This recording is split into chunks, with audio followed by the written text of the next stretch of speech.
On s'en va au chalet et là, je suis en Barnac. Ça, c'était dans le temps des Indiens, ça, qui ont inventé ça. C'était une fille, elle s'appelait Sokatoa. Elle a inventé la Barnac. Elle était toujours fâchée. Vous voyez derrière moi, c'est le chalet. Où est-ce qu'on va? On s'en va là-dedans. Là, je rame. C'est une technique. Une Barnac, ça se navigue pas comme n'importe quel bateau. Sans la pisse du Var. Du Var, ça pisse beaucoup, hein? Très dur à naviguer, une Barnac. J'ai acheté ça d'un grand chef indien, cette Barnac-là. 200 000. C'est un mécanisme assez complexe. Ça qui est drôle, c'est qu'on sait pas où on s'en va avec ça, on avance. Puis l'important, c'est de regarder le derrière. Non, de l'autre bord! Là, on va aller à la chasse. Alors, on s'en va dans le garage. On va se trouver une arme pour aller chasser les bêtes. Ça ferait plus du bien aux animaux. Ça arrive que je les lave. Je les lave. À la place d'aller à la chasse, je m'en vais laver les animaux. Comme ça, quand t'es dessus, ils sont propres. Je pense qu'on l'a. On va aller tirocher les bêtes. On va y aller en tracteur à pelouse. Je comprends pas pourquoi que les chasseurs, ils vont à pied. Hop.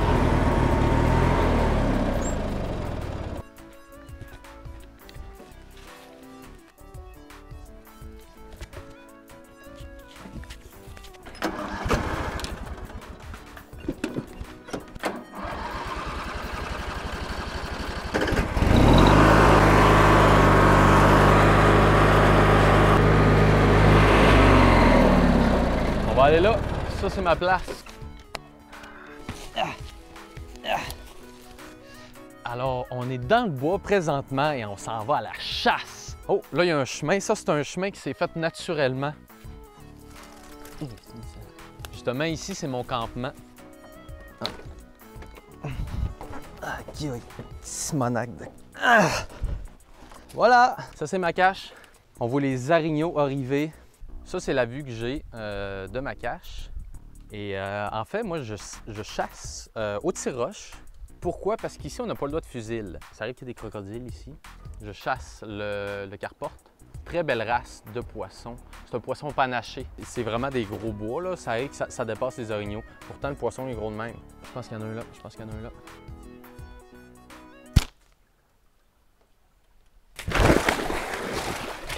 Ah!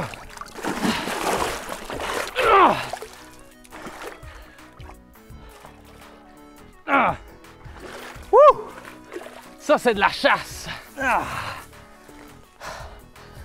Alors, on s'en va chercher du bois. On va préparer le feu comme un vrai Chinois. Les Chinois, ils savent tout faire. Ils savent faire du feu. Ils savent faire des beaux tipis. Des bouts de bois, des bouts de bois. Il y a de l'écorce. Quand il y a de l'écorce, c'est bon. Ça y va comme dans l'an 40. Ça y allait dans l'an 40.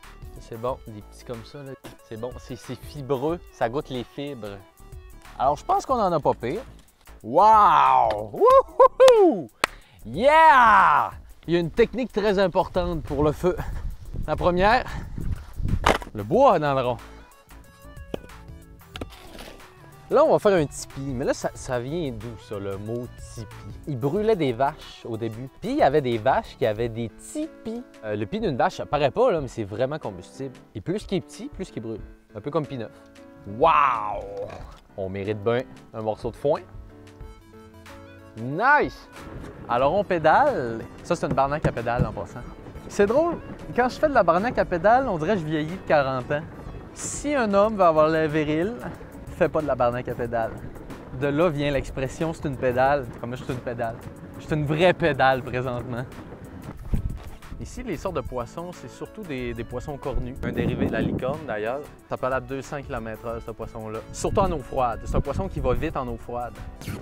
Ah! Hein? Le gars! Le gars est malade. Le gars est malade. Il pêche chaque jour. Quand ça pogne pas trop, comme présentement, ça vaut pas de la chenoute. Le truc, c'est de jouer de la flûte à poisson. Ça, c'est ma flûte à poisson. J'ai acheté ça dans une poissonnerie. Il y a plusieurs techniques pour crier dans une flûte comme ça. Ça, c'est le cri de base. Il y a aussi le... Ça, c'est le cri secondaire. Après ça, il y a le cri...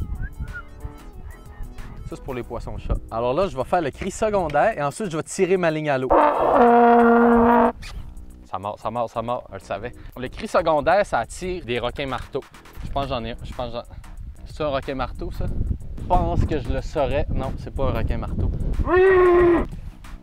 Je fais beaucoup de barnac à pédale avec mon ami Dan. Un moment donné, on en fait, puis on voit plein de corps qui flottent. Et fait que là, j'ai crié « Hey Dan, Desnoyers! » Ça a parti, j'ai dit « Écoute, on va t'appeler Dan Desnoyers, puis tu vas faire un CD à chaque mois. » Depuis ce temps-là, il arrête pas, il arrête pas! C'est Dan, c'est Dan! Hey Dan! T'essaies de nous impressionner, là. C'est pas avec un CD, c'est avec ses skis. Dan en marde. Je vais vous conter le conte des 3 petits rois mages. Ça, c'était 3 petits rois mages. Il y en a un qui avait une maison en myrrhe, un autre qui avait une maison en encens et un autre qui avait une maison en or. Alors là, le premier qui avait une maison en encens, le loup est arrivé, il a sacré le feu dans la maison. Ça puait dans le village, là. Une affaire terrible. Le roi mage est mort. Balthazar est mort. Melchior, lui qui avait une maison en myrrhe, le loup y arrive avec son arc, il tire dans myrrhe. Bang! Maison explosée. Gaspard, le black. Lui, le black, avait une maison en or. Le loup est arrivé, il souffle dessus. Hein, ça fait rien! Ça fait rien! C'est parce que c'est un black! Depuis ce temps-là, les blacks ont toutes des chaînes en or. C'est par rapport à Balthazar puis sa maison en or. Pas pire, hein? Pas besoin de frapper pour entrer chez moi. Qui que tu sois, ouvre la porte. Non, non, non, non, non, non. Une place pour moi, la la la. Non, c'est toi, la la la la la. Non, non. Ah!